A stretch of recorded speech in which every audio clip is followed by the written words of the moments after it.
In this video, I introduce approximate Bayesian computation. Given a data point x0, we infer the parameters theta that can generate x0, namely compute the posterior density through Bayesian rule, where this term is a likelihood, this is a prior, and this is a marginal likelihood. Approximate Bayesian computation is used to first find the likelihood and then compute the posterior density. To compute the likelihood, we introduce the latent variables z1 to zk that are generated from distributions p psi 1 to p psi k, where psi 1 to psi k are functions of theta and previous states z.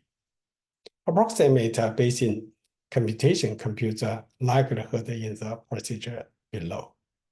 Instead of compute the joint probability of x and z1 to zk, we calculate a sequence of conditional probabilities. And then we use the chain rule to calculate the joint probability from a sequence of conditional probabilities. First, we sample theta from the prior, then we get psi 1, and then get the conditional probability of z1. And then we use z1 and theta to get psi 2 and get the conditional probability of z2 until we get psi k and conditional probability of zk. Finally, we use z1 to zk and theta to calculate the phi and get the conditional probability of x. And then we use a sequence of conditional probabilities through chain rule to get the joint probability of x and z1 to zk. Given x0, the likelihood is the marginal for the joint probability over the latent variables at z. Since the likelihood involves the integration over the latent states z1 to zk, is generally intractable. Next, we use rejection ABC to compute the likelihood. Suppose B is a volume around x0, which contains a set of data points whose distance from x0 is no more than epsilon. This x0, B is a volume around x0.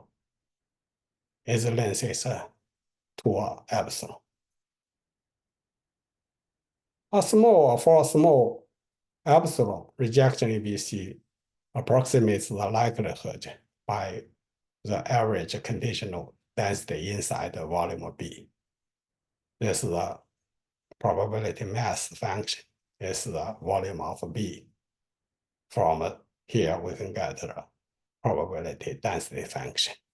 Namely, we sample theta from prior, and then use a simulator to generate x.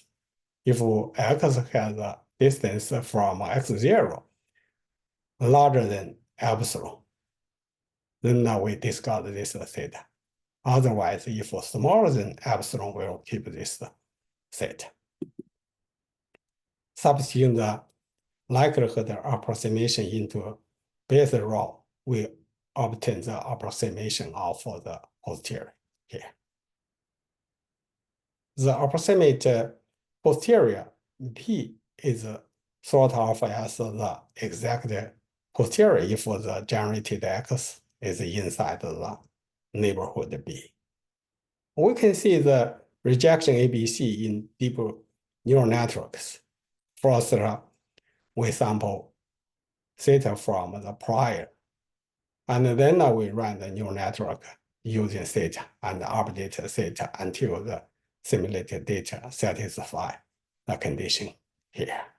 Finally, we get the model parameters theta.